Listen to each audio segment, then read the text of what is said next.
Good afternoon students. आज के इस लेक्चर में हम देखेंगे, जैसे कि हम लोग क्रोमेटोग्राफी पढ़ रहे थे, तो क्रोमेटोग्राफी के अंतर्गत आज के इस लेक्चर में देखेंगे हम लोग जो सेकंड टाइप है, थिन लेयर क्रोमेटोग्राफी। ठीक है, तो थिन लेयर क्रोमेटोग्राफी, तो हम बात करते हैं एक बार क्रोमेटोग्राफी की, जिसमें क्या करते हैं हम लोग। क्रोमेटोग्राफी क्या है? एक प्यूरिफिकेशन मेथड होती है जो पर्टिकुलर मिक्सचर ऑफ कंपोनेंट से किसी एक कंपोनेंट को क्या करते हैं, आइसोलेट करने के लिए यूज़ की जाने वाली एक टेक्निक है, जिसे हम क्या कहते हैं, क्रोमेटोग्राफी कहते हैं। क्रोमेटोग्राफी डिफरेंट टाइप्स की होती है ना, जिसमें से एक टाइप क्या है हमारा thin layer chromatography. Thin layer chromatography में भी क्या किया जाता है, किसी कंपाउंड के प्यूरिफिकेशन के लिए थिन लेयर क्रोमेटोग्राफी अप्लाई की जाती है। कंपोनेंट का मिक्सचर ऑफ कंपोनेंट से सिंगल कंपोनेंट को प्यूरिफाई करना है, तो जो प्यूरिफाई के बेस पर डिपेंड करती है हमारी थिन लेयर क्रोमेटोग्राफी। ठीक है, तो thin layer chromatography specially depend करती है कि ये जो टेक्निक है वो इजी टेक्निक है एंड एक्सपेंसिव टेक्निक है एंड एकदम कैसी हमारी सिंपल टेक्निक है, जिसमें पर्टिकुलर ये जो टेक्निक है यूज़ की जाती है qualitative and quantitative analysis to separate organic compound. ठीक है, तो ऑर्गेनिक कंपाउंड के सेपरेशन के लिए जो टेक्निक है TLC से थिन लेयर क्रोमेटोग्राफी कहा जाता है, वो यूज़ की जाती है एज अ कंपोनेंट्स की प्यूरिटी के लिए। TLC is a form of liquid chromatography. ये जो फॉर्म होती है वो लिक्विड क्रोमेटोग्राफी के अंतर्गत आती है, जिसमें मेनली ये जो वेरी करता है वो 3 स्टेज में होता है। फर्स्ट जो है हमारा मोबाइल फेस, जो एज अ डेवलपिंग सॉल्वेंट होता है। सेकेंड है हमारा स्टेशनरी फेस, जो एज अ प्लेट या फिर स्ट्रिप या फिर coated with a silica gel. Plate हो सकता है, स्ट्रिप जो कोटेड है किससे, सिलिका जेल से। एंड थर्ड वन इज़ हमारा एनालिसिस है, जिसे हमको क्या करना है, एनालिसिस करना है as a atmospheric pressure and room temperature. इसके डेफिनेशन की बात की जाए तो TLC जो क्रोमेटोग्राफी है इस इम्पॉर्टेंट टेक्निक है जो आइडेंटिफिकेशन एंड सेपरेशन के लिए यूज़ की जाती है पर्टिकुलर किसी भी मिक्सचर में प्रेजेंट ऑर्गेनिक कंपाउंड की। जो टेक्निक है उसे कहते हैं हम लोग TLC, थिन लेयर क्रोमेटोग्राफी। इसके प्रिंसिपल की बात करते हैं। देखिए, TLC परफॉर्म करने से पहले तो इसका जो प्रिंसिपल है वो डिपेंड करता है एब्जॉर्प्शन पे या फिर पार्टीशन क्रोमेटोग्राफी पे इसका प्रिंसिपल डिपेंड करता है। एक और कंडीशन है कि the component will more affinity toward stationary phase travels slow, तो component with a less affinity toward stationary phase, मतलब कि एफिनिटी स्टेशनरी फेस के साथ हाई है या स्टेशनरी फेस के साथ जो एफिनिटी होती है पर्टिकुलर किसी भी कंपोनेंट्स की वो हाई है या लो है। ये डिपेंड करती है इसके प्रिंसिपल की कि जो भी कंपोनेंट यूज़ कर रहे हैं तो इसकी जो कंपोनेंट्स है इसकी एफिनिटी किसके साथ सबसे ज़्यादा होती है, स्टेशनरी फेस के साथ ज़्यादा है, स्टेशनरी फेस के साथ लो है। तो इसकी एफिनिटी भी डिपेंड करती है TLC के प्रिंसिपल पर कि एफिनिटी क्या होगी, मोबाइल फेस के साथ एफिनिटी ज़्यादा होगी या फिर हमारे स्टेशनरी फेस के साथ एफिनिटी ज़्यादा होगी। वो डिपेंड करता है हमारे जो भी हम लोग सैम्पल यूज़ करेंगे, सैम्पल में जो कंपोनेंट्स है तो कंपोनेंट्स किसके साथ जाएगा वो डिपेंड करता है कि वो स्टेशनरी फेस के साथ जाएगा कि मोबाइल फेस के साथ जाएगा। दूसरी चलिए बात करते हैं इसकी प्रैक्टिकल रिक्वायरमेंट जो हम लोग यूज़ करेंगे जब इसकी प्रोसेस स्टार्ट होगी। तो सबसे पहले बात आती है स्टेशनरी फेस की, सेकेंड है हमारा ग्लास प्लेट, थर्ड है preparation and activated of TLC plate, next है एप्लीकेशन ऑफ सैम्पल्स, नेक्स्ट है डेवलपमेंट टैंक्स, नेक्स्ट है मोबाइल फेस, नेक्स्ट है डेवलपमेंट टेक्निक्स एंड नेक्स्ट है डिटेक्शन एंड विजुअलाइजेशन एसेंट। तो फर्स्टली हम इसकी टेक्निक देखते, इसकी प्रोसेस देखते हैं कि ये प्रोसेस कैसे अप्लाई की जाती है थिन लेयर क्रोमेटोग्राफी की। तो इसकी स्टेप दी हुई है। फर्स्ट स्टेप क्या है, preparation the developing container, second है prepare the TLC plate, third है spot the TLC plate, fourth है develop the plate and fifth है विजुअलाइजेशन द स्पॉट। तो फर्स्ट बात करते हैं प्रिपेयर द डेवलपिंग कंटेनर। ठीक है, जो हमारा कंटेनर है जिसे हम क्या कहते हैं, क्रोमेटोग्राफी जार कहते हैं, है ना। तो इस क्रोमेटोग्राफी जार या फिर हम बीकर भी यूज़ कर सकते हैं। तो इस बीकर के टॉप में हम क्या डालते हैं पर्टिकुलर, इसमें हम लोग सॉल्वेंट प्रिपेयर करते हैं। और ये सॉल्वेंट जो प्रिपेयर किया जाता है, जो हमारा सॉल्वेंट प्रिपेयर जो किया जाएगा वो अलग अलग कॉन्सेंट्रेशन के अकॉर्डिंग प्रिपेयर किया जाएगा। ठीक है, तो अलग अलग कॉन्सेंट्रेशन के अकॉर्डिंग जो हमारा सॉल्वेंट प्रिपेयर किया जाएगा उस प्रिपेयर किए गए सॉल्वेंट को इस क्रोमेटोग्राफी जार में क्या किया जाता है, डिप किया जाता है। ठीक है। यहाँ पे हमारा जो कंटेनर है वो तैयार है। और एक और कंडीशन हो जाती है कि जब ये कंटेनर तैयार किया जाता है, उस कंडीशन में इस कंटेनर में जो भी सॉल्यूट हमने तैयार किया है जो इस कंटेनर में डाला जाएगा, है ना, तो उसे 20 मिनट पहले ही डाल दिया जाता है। हम प्रोसेसिंग कर रहे हैं तो प्रोसेसिंग के 20 मिनट पहले ही डाल दिया जाता है एंड देन उसे ऊपर से उसकी लीड लगाई दी जाती है। ऐसा इसलिए किया जाता है कि जो उस सॉल्यूट है हमारा, उसमें से जो वेपराइजेशन होगा वो उस पर्टिकुलर जार तक ही सीमित रहे, बाहर वेपर ना जाए, है ना, वेपराइजेशन की प्रोसेस ना हो। तो इस बात का ध्यान रखा जाता है। नेक्स्ट है प्रिपेयर द TLC प्लेट। देखो TLC परफॉर्म करने से पहले लैब में सबसे पहले TLC प्लेट की रिक्वायरमेंट होती है। सबसे पहले हमें TLC प्लेट प्रिपेयर करनी होती है। TLC प्लेट रिक्वायर्ड या फिर जो TLC प्लेट है वो लैब में तैयार भी की जा सकती है या फिर रेडीमेड भी मिलती है, लैब में भी प्रिपेयर की जा सकती है। लैब में जो TLC प्लेट परफॉर्म की जाती है वो की जाती है ग्लास स्लाइड पर, ठीक है, जो ग्लास स्लाइड होती है ना हमारी, या फिर ग्लास साइड पर परफॉर्म की जाती है। जो ग्लास साइड है वो as a microscopic glass slide भी हो सकती है या तो फिर उससे थोड़ी लार्ज भी हो सकती है, ठीक है। डिपेंड करता है कि नंबर ऑफ़ सैंपल, कितने नंबर ऑफ़ सैंपल का हमें एनालाइज करना है, उसके अकॉर्डिंग क्या लेंगे हम लोग। जो प्लेट है, जो ग्लास स्लाइड हम यूज़ कर रहे हैं वो डिपेंड करता है नंबर ऑफ़ सैंपल्स जिसका हमें एनालाइज करना है। प्लेट को रेडी करने के लिए सबसे पहले क्या करते हैं, ग्लास स्लाइड लेते हैं। उस जो ग्लास स्लाइड बनी हुई है उसके ऊपर क्या करते हैं, हम सिलिका जेल को प्रिपेयर करते हैं और सिलिका जेल की एक थिन लेयर को क्या करते हैं, अप्लाई करते हैं, ठीक है। जैसी थिन लेयर को अप्लाई कर दिया, ठीक है, देन अप्लाई करने के बाद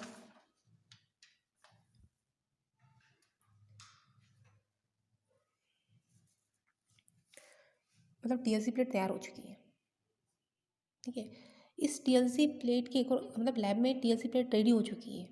अगर इस TLC प्लेट को एक्टिवेट करना है हमें, तो TLC प्लेट को एक्टिवेट करने के लिए इसे थोड़ी देर हीट दी जाती है या फिर ओवन में कुछ समय के लिए रख दिया जाता है ताकि वो एक्टिवेट हो जाए, ठीक है। और एक और कंडीशन होती है कि TLC प्लेट को रेडीमेड भी परचेस किया जा सकता है, ठीक है। अब क्योंकि TLC प्लेट मार्केट में आसानी से मिल जाती है, लेकिन एक डिफरेंस है कि जो लैब में जो हम प्लेट तैयार कर रहे हैं TLC प्लेट, और जो मार्केट से मिल रही है, जो मार्केट से जो प्लेट मिलती है वो ग्लास स्लाइड्स की नहीं बनी होती, उसमें एल्यूमिनियम बेस बना प्रेजेंट रहता है। जैसे कि हम लोग लैब में बनाएंगे उसमें ग्लास स्लाइड्स रहेगा वो, लेकिन जो रेडीमेड मिलती है उसमें एल्यूमिनियम बेस रहता है। ज़्यादातर लैब में रेडीमेड TLC प्लेट का ही यूज़ किया जाता है, क्योंकि जो रेडीमेड TLC प्लेट रहती है उसमें सिलिका जेल की जो लेयर, जो हम सिलिका जेल की जो लेयर बनाते हैं, है ना, अगर लैब में बनाते हैं तो यूनिफॉर्मली तरीके से नहीं बन पाती, लेकिन जो रेडीमेड मिलती है उसकी जो लेयर है, सिलिका जेल की जो लेयर है वो कैसे होती है, यूनिफॉर्मली थिकनेस होती है, एकदम समान होती है। यूनिफॉर्म थिकनेस होने की वजह से जो रिज़ल्ट आता है वो बेहतर रिज़ल्ट आता है। तो इसीलिए TLC प्लेट जो है अधिकतर रेडीमेड ही यूज़ की जाती है, ठीक है। उस पर लगभग अब TLC प्लेट हमारी प्रिपेयर हो चुकी है, ठीक है। देन है स्पॉट द TLC प्लेट, ठीक है। अब हमारी TLC प्लेट हमने प्रिपेयर कर ली, या तो हम रेडीमेड यूज़ कर रहे हैं या तो हमने लैब में यूज़ कर लिया। हमने दोनों तरीके देख लिए, लैब में कैसे बनाते हैं एंड रेडीमेड जो TLC प्लेट आती है उसमें वो कैसी होती है, ठीक है। अब नेक्स्ट बात आती है कि स्पॉट द TLC। अब TLC जो प्लेट तैयार है उस पर हमको स्पॉट करना है, ठीक है। तो स्पॉट करना है तो उसके लिए क्या करता है, उस पर जो TLC प्लेट है उस पर 1 सेंटीमीटर, मतलब नीचे से 1 सेंटीमीटर ऊपर पेंसिल से मार्क लगाया जाता है। पेंसिल से लाइन क्या की जाती है, ड्रॉ की जाती है 1 सेंटीमीटर तक। 1 सेंटीमीटर ऊपर के ऊपर क्या की जाती है, आड़ी पे जो लाइन है, जैसे कि आप स्ट्रक्चर में देख रहे हो यहाँ पे दिख रहा है आप लोगों को, 1 सेंटीमीटर लाइन क्या ड्रॉ की गई है। इस लाइन को हमने ड्रॉ किया। अब इस लाइन में क्या करेंगे, सैंपल को अप्लाई करेंगे। जो लाइन हमने ड्रॉ की है ना, उसी लाइन पर क्या किया हमने, सैंपल को ड्रॉ किया। सैंपल को क्या किया, हमारी जो कैपिलरी ट्यूब होती है उसकी सतह से क्या किया हम लोगों ने, हमारा जो सैंपल है उसे क्या कर दिया हमने, अटैच कर दिया उस पर, है ना। देन जिस सैंपल का भी हमें एनालाइज करना है उसको हमने अप्लाई कर दिया।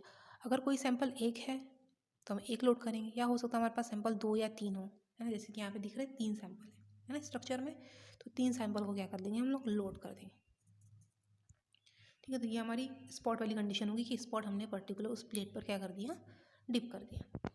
नेक्स्ट है स्पॉटिंग। देखिए यहाँ स्ट्रक्चर में भी दिख रहा है कि स्पॉटिंग कैसे की जाती है।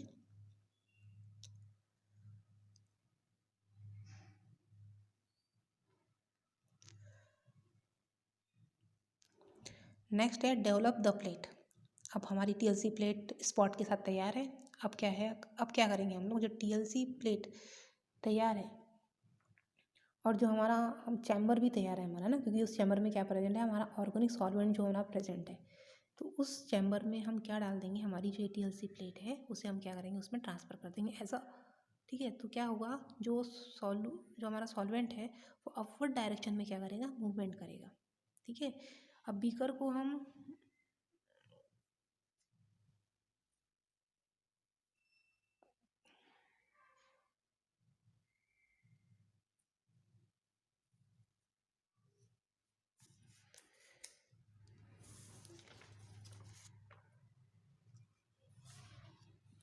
ठीक है, तो हम क्या बात कर रहे थे, डेवलप द स्पॉट। हम लोगों ने क्या किया, TLC प्लेट ली। TLC प्लेट को जो हमारा ऑलरेडी क्रोमेटोग्राफी चार्ट तैयार था, जिसमें क्या रखा था हम लोगों ने, सॉल्वेंट सॉल्यूशन रखा था, उसमें हमने क्या कर दिया, उसको डीप कर दिया। ठीक है, जैसे ही हम उसे डीप करेंगे तो डीप करने की कंडीशन होगी, जो हमने लाइन खींची है पेंसिल से, जो लाइन खींची है ना, वो लाइन जो है हमारे सॉल्वेंट में डिप नहीं होनी चाहिए। क्योंकि अगर उस लाइन हमारे सॉल्वेंट में डिप हो गई तो क्या होगा कि हमने जो सैंपल लगाए ना, वो सैंपल भी किस में डिप हो जाएंगे, हमारे सॉल्वेंट में। तो प्रैक्टिकल करने का कोई मतलब नहीं रहेगा, है ना, और हमें कोई कंपोनेंट्स सेपरेट नहीं मिलेंगे। इसलिए इस चीज़ का ध्यान रखना है। और ऑलरेडी हमने बीकर को जो पहले से ही सैचुरेटेड कंडीशन में रख दिया था, सैचुरेटेड कंडीशन में रख दिया था, मतलब 20 मिनट पहले ही उसे हमने क्या कर दिया था, पिक कर दिया था। और ये ऑपरेशन की कंडीशन भी उसमें अप्लाई हो चुकी थी हमारे क्रोमेटोग्राफी जार में। इसके बाद प्लेट को कुछ टाइम वैसे ही रखे रहने देंगे। सॉल्वेंट क्या करेगा, जो हमारा सॉल्वेंट है ना, जो क्रोमेटोग्राफी जार में प्रेजेंट है, और TLC प्लेट भी आप उसमें प्रेजेंट है, जैसा कि आपको स्ट्रक्चर में दिख रहा हुआ है। ठीक है, इसके बाद सॉल्वेंट वाया कैपिलरी एक्शन के थ्रू सैंपल की ओर मूव करेगा। ठीक है, अब सॉल्वेंट क्या करेगा, जहाँ पे सैंपल है उसकी ओर क्या करेगा, मूव करेगा। सैंपल स्लोली स्लोली क्या करेगा, प्लेट के ऊपर की ओर मूव करेगा। जो सैंपल हमने डाल उस प्लेट में डाला है ना, तो वो क्या करेगा, धीरे धीरे मूव करेगा। अब ये डिपेंड करता है कि पोलरिटी के कारण सैंपल में डिफरेंस आ सकता है। अब ये डिपेंड करता है पोलरिटी पे। सैंपल में जो मॉलिक्यूल्स है जो ज़्यादा पोलर होंगे वो सिलिका जेल की प्लेट पर कम मूव करेंगे। ठीक है, देखो विजुअलाइजेशन जब हम करते हैं, वो नेक्स्ट जो कंडीशन थी विजुअलाइजेशन, तो कंडीशन होती है विजुअलाइजेशन के टाइम पे कि सैंपल में जो भी मॉलिक्यूल्स है वो ज़्यादा पोलर होंगे तो सिलिका जेल की प्लेट पर कम मूव करेंगे। अगर पोलैरिटी बहुत ज़्यादा है उस पर्टिकुलर सैंपल के मॉलिक्यूल्स में, तो सिलिका जेल की जो प्लेट है उस पर क्या करेंगे, उनका जो मूवमेंट है वो बहुत ही कम होगा। क्योंकि सिलिका जेल का भी जो नेचर होता है वो कैसा होता है, पोलर नेचर का होता है। और पोलर सिलिका जेल और पोलर सैंपल के मॉलिक्यूल्स में ज़्यादा मूवमेंट, दोनों पोलर पोलर है तो ज़्यादा मॉलिक्यूल्स से मूवमेंट नहीं कर पाएंगे, मूव नहीं कर पाएंगे। सेम नेचर के कारण मूव नहीं कर पा रहे। सैंपल में जो मॉलिक्यूल्स हैं वो कम पोलर, और बाकी जो सैंपल में जो बाकी के जो मॉलिक्यूल्स हैं वो कम पोलर वाले हैं। तो सॉल्वेंट सिस्टम के साथ क्या करेंगे, सिलिका प्लेट में ज़्यादा डिस्टेंस की ओर मूव करेंगे। जिनमें पोलरिटी नहीं है वो क्या करेंगे, डिस्टेंस के साथ मूवमेंट करेंगे, और जिसमें पोलरिटी है वो क्या करेंगे, सिलिका जेल में ज़्यादा मूवमेंट नहीं कर पाएंगे। तो देखो इसके लिए इसका विजुअलाइजेशन किया था। इसकी विजुअलाइजेशन के लिए देखो, जैसे कि आप स्ट्रक्चर में देख रहे हो, स्पॉट हमने जहाँ दिया था वो स्पॉट शो कर रहा है, स्पॉट ओरिजिन लिखा हुआ है। मतलब स्टार्टिंग में हमने स्पॉट को यहाँ डिप किया था, जैसे देखो आप स्ट्रक्चर में दिख रहा है। एंड देन वो जो स्पॉट है वो मूव कर रहा है। देखो मूव करने की इस कंडीशन में भी आपको मूव करता हुआ स्पॉट दिख रहा है कि जो स्पॉट है उसने कितना डिस्टेंस ट्रैवल किया है। एंड सबसे ऊपर देखिए आप, वहाँ पे क्या लिखा है, सॉल्यूट फ्रंट, मतलब सॉल्यूट जो नीचे था हमारे क्रोमेटोग्राफी चैम्बर में वो ऊपर की ओर फ्लो कर चुका है। ठीक है, एक तो एक स्पॉट की कंडीशन है, स्पॉट का जो एक डिफरेंस वो हो गया, और एक सॉल्यूट का डिफरेंस हो गया। ठीक है, तो उसको हम RF वैल्यू से निकालते हैं। अब विजुअलाइजेशन देखो, आप स्ट्रक्चर में देख रहे हो आप लोग, सैंपल फर्स्ट स्टेज देखिए, प्लेट भी बनी हुई है, बीकर भी बना हुआ है, और सैंपल स्पॉट भी बना हुआ है। सेकंड कंडीशन देखिए, सेकंड स्टेप में जो सैंपल था उसने कंपोनेंट को डिस्ट्रीब्यूट कर दिया, component A and component B में, जिसमें जो कंपोनेंट A है वो ऊपर की ओर विजुअलाइज्ड हो रहा है, और जो कंपोनेंट B है वो नीचे की ओर क्या हो रहा है, विजुअलाइज्ड हो रहा है। ठीक है, देखिए आप यहाँ पे, देखिए यहाँ पे जो कंपोनेंट है उनका मूवमेंट देखिए आप लोग किस तरह से मूवमेंट हो रहा है। सबसे पहली जो क्रोमेटोग्राफिक जार दिया है उसे 5 मिनट बाद देखिए जो हमारे कंपोनेंट है वो क्या हो रहे हैं, मूव आउट कर रहे हैं, ऊपर की ओर अपवर्ड डायरेक्शन में मूव कर रहे हैं। देन थर्ड वाले बीकर में देखिए, आफ्टर 10 मिनट्स के बाद देखिए माइक्रोन्स जो हमारे कंपोनेंट्स हैं उनका जो डिस्टेंस देखिए, जो स्पॉट है उनका डिस्टेंस देखिए, बहुत ज़्यादा डिस्टेंस आ गया। और थर्ड स्ट्रक्चर में देखिए स्पॉट का डिस्टेंस आ गया। इससे हम क्या निकालेंगे, RF वैल्यू निकलता है। RF वैल्यू कैसे निकालेंगे, distance travel by the component. जो कंपोनेंट है, अगर हमारा एक कंपोनेंट है तो एक कंपोनेंट के लिए हम डिस्टेंस निकालेंगे, है ना। यदि हमारे 3 कंपोनेंट्स जैसे हम लोगों ने यूज़ किया, हमने एक ही कंपोनेंट पे चल रहे थे, अगर हम 3 कंपोनेंट का यूज़ करेंगे तो 3 के लिए आर एफ वैल्यू क्या निकलेगी, अलग अलग निकलेगी, ठीक है। तो सबसे पहले क्या है, आर एफ वैल्यू कैसे निकलेंगी, distance travel by the component जो डिस्टेंस ट्रेवल किया है किसने, कंपोनेंट्स ने, मतलब स्पॉट ने, उसका एक डिस्टेंस आएगा। सेकंड देखो उसके नीचे क्या लिखा हुआ है, distance travel by the solute, जो सॉल्वेंट था हमारा उसने कितना डिस्टेंस कहाँ तक वो गई है ऊपर प्लेट तक, क्योंकि वो तो क्रोमेटोग्राफी जार में था, है ना। तो वो धीरे धीरे टीएलसी प्लेट में मूव करते गया था हमारा सॉल्वेंट, तो सॉल्वेंट ने कितना मूव किया, तो दोनों का जो रेशियो आएगा वो होती है हमारी आर एफ वैल्यू, ठीक है। अब आर एफ वैल्यू का जो विजुअलाइजेशन है वो हम 2 टेक्निक से करते हैं, एक होती है डायरेक्ट टेक्निक एंड सेकंड होती है हमारी इनडायरेक्ट टेक्निक। तो डायरेक्ट टेक्निक है जैसे कि हमने बताई, आर एफ वैल्यू के द्वारा हम निकाल सकते हैं distance of solute and distance of जो भी हमारा सॉल्वेंट, है ना, दोनों का जो डिस्टेंस है उसके द्वारा निकाल सकते हैं हम लोग इसकी आर एफ वैल्यू। क्या आर एफ वैल्यू कैसे निकलती है, पर्टिकुलर हमारे distance of solute from origin and distance of the solvent from the origin, ठीक है। सॉल्यूट एंड सॉल्वेंट का जो रेशियो होता है वो निकलता है हमारा आर एफ वैल्यू। या मान लीजिए distance of solute from the origin, इसका जो डिस्टेंस था 2 सेंटीमीटर था, और डिस्टेंस ऑफ द सॉल्वेंट इसका जो ओरिजिन था 4 था, तो 2/4 हो जाएगा, तो इसका जो आर एफ वैल्यू क्या निकलेगी 0.5, ठीक है। और नेक्स्ट सेकंड क्या था हमारा इनडायरेक्ट टेक्निक। जो इनडायरेक्ट टेक्निक होती है वो जो अप्लाई की जाती है हमारे स्पेक्ट्रोफोटोमेट्री के द्वारा, हमने स्पेक्ट्रोफोटोमेट्री पढ़ा है, तो स्पेक्ट्रोफोटोमेट्री के द्वारा हम सेकंड टेक्निक को क्या कर सकते हैं, अप्लाई कर सकते हैं। देखिए, अगर मान लीजिए हमने स्पॉट को विजुअलाइजेशन कर लिया, अगर वो कलर फॉर्म में है तो हम उसे आसानी से देख सकते हैं, ठीक है। अगर कुछ कंपोनेंट होते हैं वो कलर फॉर्म में विजुअलाइज नहीं हो पाते, है ना, तो उसके लिए अलग अलग मेथड अपनाई जाती है, जैसे कि जिसे हम नहीं देख पाते हैं ना, तो उसके लिए यूवी विजुअलाइजेशन टेक्निक अपनाई जाती है। यूवी विजुअलाइजेशन में मोस्टली जो हमारा पॉलीफेनॉल है ना, ये स्पेशली यूवी विजुअलाइजेशन इस कंपाउंड के लिए किया जाता है। इसके अलावा एसिड ट्रीटमेंट भी करते हैं, इसके अलावा आयोडीन वेपर ट्रीटमेंट किया जाता है, इसके अलावा वेलिन स्टेन का यूज़ किया जाता है स्पॉट के विजुअलाइजेशन के लिए, और हम लोग ऑलरेडी यूज़ करते हैं ऐसा एमिनो एसिड के आइडेंटिफिकेशन के लिए निनहाइड्रेट का यूज़ करते हैं। और कई बार ऐसा भी होता है कि हम स्पॉट बनता है या स्पॉट बनता ही नहीं है, मतलब स्पॉट कई बार हम विजुअलाइजेशन करते हैं तो देखते हैं कि टीएलसी प्लेट पर कोई स्पॉट बना ही नहीं है। वो कंडीशन ये होती है कि जो हमारा सैंपल है उसका कॉन्सेंट्रेशन बहुत ही कम रहा होगा, बहुत ही लो रहा होगा, इस वजह से स्पॉट नहीं बना हुआ है। या एक कंडीशन ये भी हो सकती है कि जो हमने जब सैंपल लोड किया है ना, तो उसमें ओवरलोड कर दिया हम लोगों ने सैंपल को, मतलब जो कैपिलरी ट्यूब की सहायता से जो हम सैंपल लोड कर रहे थे, हो सकता है हमने एक ही ड्रॉप डालनी थी तो हमने 5-6 ड्रॉप डाल दी, तो ओवरलोड हो गया, उससे स्ट्रीक फॉर्म होने लग जाती है, जिससे क्या होता है हमें जो रिजल्ट है वो आसानी से मूव आउट नहीं करना पड़ता। और एक और कंडीशन लागू होती है इसमें कि हम लोग जो पेंसिल का यूज़ कर रहे हैं ना, पेंसिल से हम लोगों ने क्या किया था, लाइन बनाई थी, पेन का यूज़ नहीं करना है हमें। अगर हम पेन का यूज़ करेंगे तो क्या होगा, पेन में जो प्रेजेंट इंक है ना, वो भी क्या करेंगे, हमारे सॉलिड के साथ मूवमेंट करेगी, तो वो एक उसका मूवमेंट अलग होगा और हमारे जो सैंपल है उनका मूवमेंट अलग होगा, तो हमें रिजल्ट का आइडेंटिफिकेशन होगा क्या, नहीं होगा।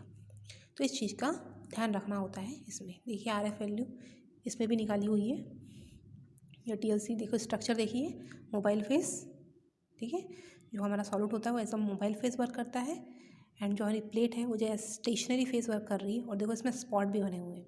प्राइमरी कंडीशन में जहाँ स्पॉट का ओरिजिन था वहाँ पे लिखा हुआ है स्पॉटिंग लाइन, एंड नेक्स्ट देखिए टीएलसी प्लेट में जो स्पॉट है उन्होंने मूवमेंट किया है एज अ अपर डायरेक्शन में।